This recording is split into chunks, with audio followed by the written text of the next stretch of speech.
In an era where scientific inquiry is increasingly democratized, the findings from the field symposium organized by the Gulf of Maine Research Institute GMRI is setting a new precedent for engaging young minds in ecological and environmental science. On March 10, 2025, nearly 100 student scientists from grades 5 to 12 gathered to present their research showcasing the invaluable intersection of education and real-world scientific practice. This initiative not only highlights the importance of peer review and collaboration in scientific research but also emphasizes the role of young scientists in contributing to a shared understanding of our environment.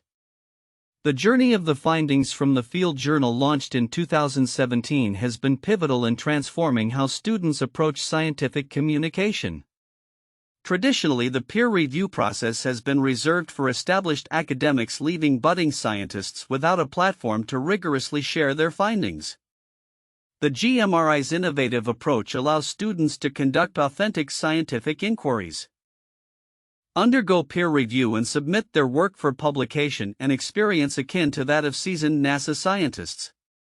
This hands-on engagement fosters essential skills in scientific communication and collaboration, providing a robust foundation for future researchers.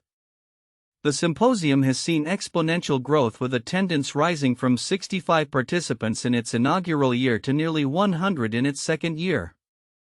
Students from 8 schools across Maine and New Hampshire engaged in lively discussions about their projects, which spanned diverse topics from the impact of invasive green crab species to the effects of climate change on local tree populations.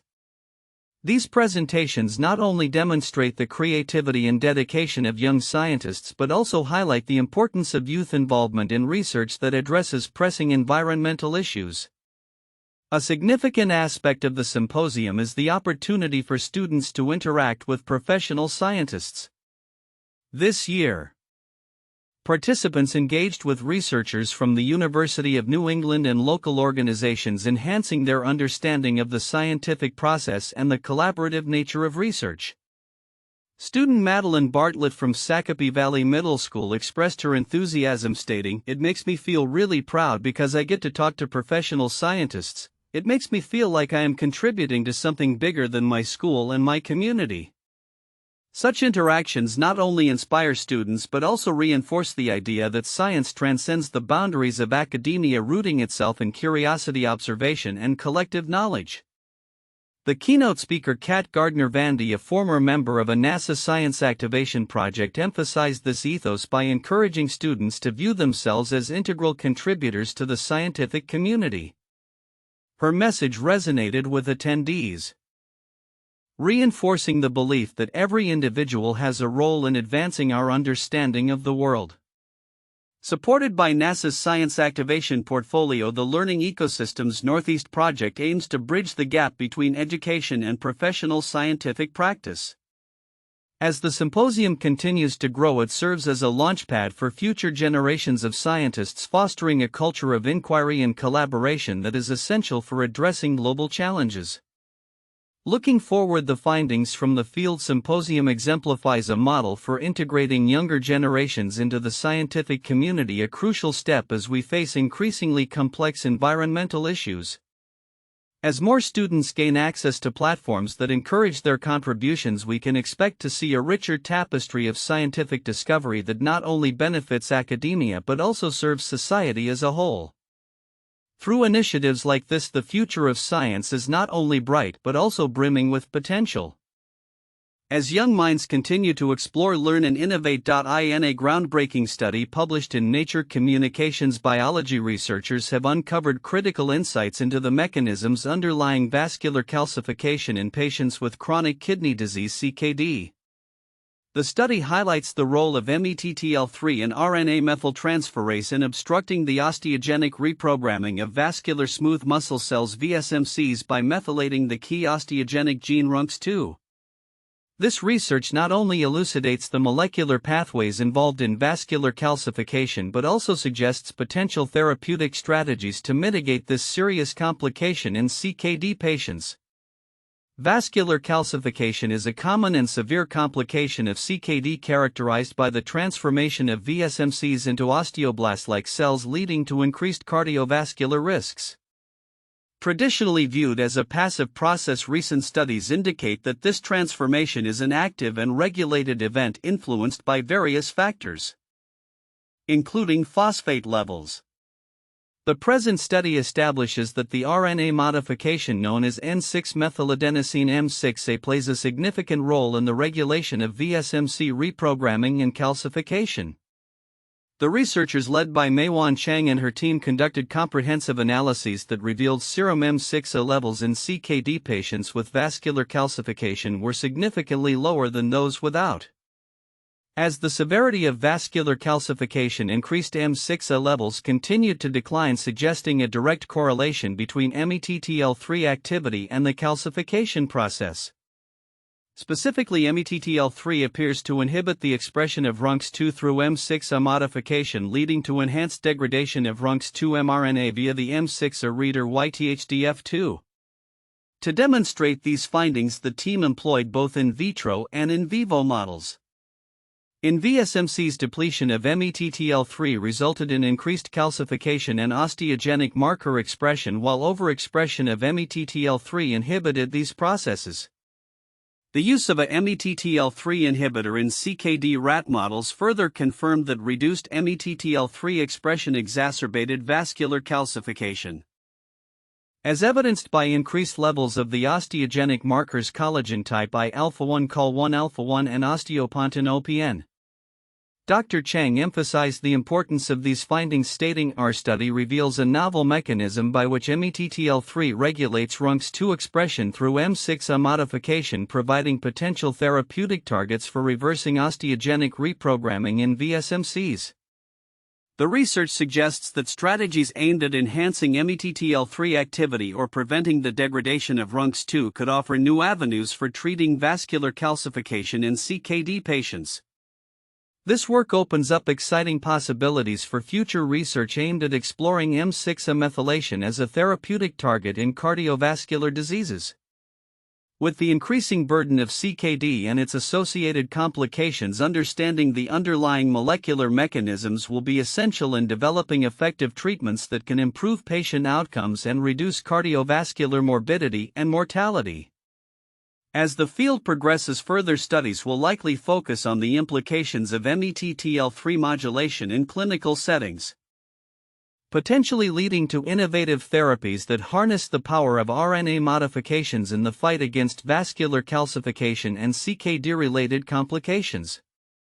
The importance of continued research in understanding the intricate relationship between epitranscriptomics and vascular health cannot be overstated, as it holds the promise of transforming patient care and outcomes in this challenging area of medicine. In a groundbreaking initiative, researchers at the Sylvester Comprehensive Cancer Center, part of the University of Miami Miller School of Medicine, have embarked on a mission to unravel the metabolic mysteries of renal cell carcinoma (RCC), the most prevalent form of kidney cancer. With the support of a 2-year $400,000 Sylvester Team Science Award, a multidisciplinary team aims to investigate the unique lipid metabolism of RCC, which is characterized by an unusual accumulation of fat within cancer cells, imparting a distinctive clear cell appearance under the microscope. This project brings together complementary disciplines to address complex questions that could significantly improve patient outcomes, stated Dr. Tracy Crane, co-lead of the Cancer Control Program and Director of Lifestyle Medicine Prevention and Digital Health at Sylvester. She is leading the initiative dubbed Metabolism and Renal Cancer MAC3, alongside Drive David Lombard and Dr. Scott Welford, both esteemed professors at the Miller School. The team will delve into multiple aspects of RCC, including the study of lipid profiles, the influence of circadian clock genes on the disease, the relationship between body composition and treatment responses, and the effects of intermittent fasting on newly diagnosed patients. Dr. Jamie Merchant, co-leader of the Translational and Clinical Oncology Research Program, emphasized the importance of this collaboration, remarking, "For the first time at Sylvester, basic scientists and clinical researchers are uniting to conduct high-quality research focused on the metabolism of kidney cancer." The project highlights a paradoxical observation in RCC. While obesity is linked to an increased risk of the disease, patients with obesity often exhibit better outcomes compared to their non-obese counterparts. This obesity paradox raises intriguing questions about the role of metabolism in cancer progression and treatment efficacy. Preliminary research conducted by Dr. Welford's team indicates that the lipid accumulation in RCC may confer a protective advantage to cancer cells, enabling them to withstand certain stresses and potentially leading to worse patient outcomes in some cases. In an effort to understand these dynamics, researchers plan to analyze lipid samples from 150 different patients, correlating lipid profiles with variables such as body mass index, BMI, and smoking status, thereby offering potential insights into the metabolic variations among patients. Additionally, the initiative explores how body composition, beyond BMI, affects cancer outcomes.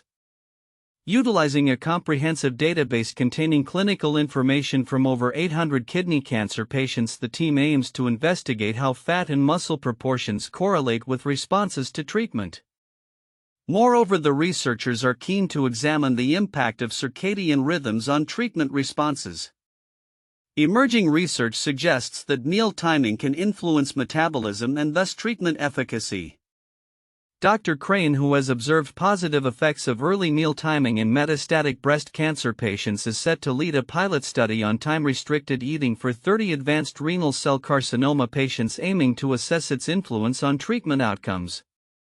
As the research progresses, the team will also investigate the role of circadian genes, particularly sirtuins, which are implicated in metabolic regulation. By genetically modifying kidney cancer cells to study the effects of sirtuin deletion, the researchers hope to uncover critical insights into the relationship between these genes and cancer growth. This innovative approach signifies a promising shift in the understanding of kidney cancer metabolism and its implications for patient care. Individually we are good, but together we are great, Dr. Crane noted, underscoring the collaborative nature of this initiative. As the team embarks on this comprehensive investigation, the potential for significant advancements in kidney cancer treatment looms on the horizon. By harnessing the power of multidisciplinary collaboration, the Sylvester Comprehensive Cancer Center is poised to make strides not only in understanding renal cell carcinoma but also in paving the way for more effective therapeutic strategies that could ultimately transform patient outcomes in the evolving landscape of cancer care. In a significant move to address the growing demand for skilled professionals in the fields of artificial intelligence, AI, and cybersecurity, La Salle University has announced the launch of 2 new degree programs, a Master of Science in Artificial Intelligence and a Bachelor of Science in Cybersecurity. This timely initiative aims to equip students with the comprehensive knowledge and technical skills essential for navigating today's rapidly evolving digital landscape, a development that underscores the university's commitment to fostering talent that meets contemporary industry needs. Frank Mosca, Ph.D., the interim dean of the School of Arts and Sciences, emphasized the transformative power of technology and the urgent necessity for experts who can responsibly harness it. Our new programs in artificial intelligence and cybersecurity not only equip students with technical excellence but also instill ethical decision-making and critical thinking skills that are essential in today's world. He stated, "This dual focus on technical proficiency and ethical considerations reflects a broader understanding of the implications of technology in society." The Master of Science in Artificial Intelligence program offers a deep dive into the concepts, methodologies, tools, and applications of AI. Students will explore critical areas such as machine learning, deep learning, natural language processing, and data analytics. This curriculum is not just about theoretical knowledge, it emphasizes practical experience through hands-on projects and labs, preparing graduates for dynamic roles in industries where AI is reshaping operations. Associate Professor Yang Wang, Ph.D., highlighted the program's structured approach, noting, "Different from scattered online resources, our master's program provides a well-structured curriculum that ensures students gain a strong foundation as well as a well-rounded understanding in key AI areas." Simultaneously, the Bachelor of Science in Cybersecurity program is designed to equip students with the necessary competencies to combat increasingly sophisticated cyber threats. As the demand for cybersecurity professionals continues to surge, graduates will find themselves well prepared to safeguard sensitive data and infrastructure against cyber attacks. Timothy L.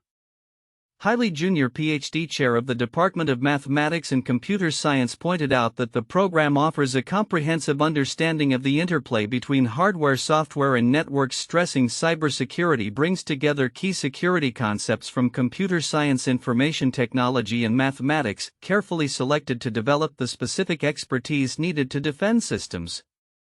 The launch of these programs is particularly timely given the unprecedented demand for AI and cybersecurity professionals in the job market.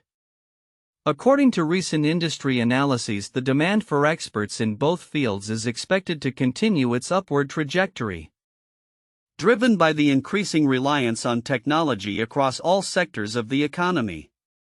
Graduates of LaSalle's new programs will emerge into a landscape rich with opportunities for innovation and leadership, making significant contributions to society. LaSalle University's initiative is a commendable step toward addressing the skills gap in these critical areas.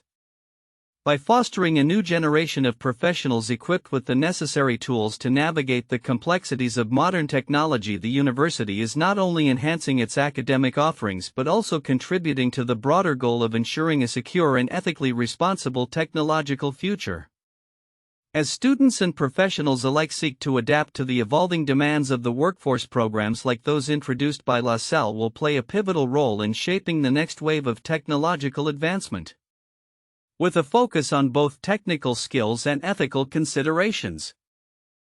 These programs are poised to cultivate leaders who will navigate the challenges and opportunities presented by AI and cybersecurity in the years to come. In a bold move set to redefine the landscape of energy generation, the UK government has announced an investment of £20 million, $26 million into a private fusion investment fund named StarMaker One. This initiative aims to stimulate growth in the nascent fusion energy sector, a field that promises to deliver an almost limitless source of clean energy. The funding is not just a mere financial endorsement, it represents a strategic effort to overcome a significant barrier faced by many UK-based fusion companies: access to capital. The investment is expected to catalyze further contributions from the private sector, as the fusion industry has been identified as a critical area for economic expansion. According to the UK's Department for Energy Security and Net Zero, the upfront government funding will instill confidence in private investors, allowing fusion businesses to scale up and commercialize their innovative technologies.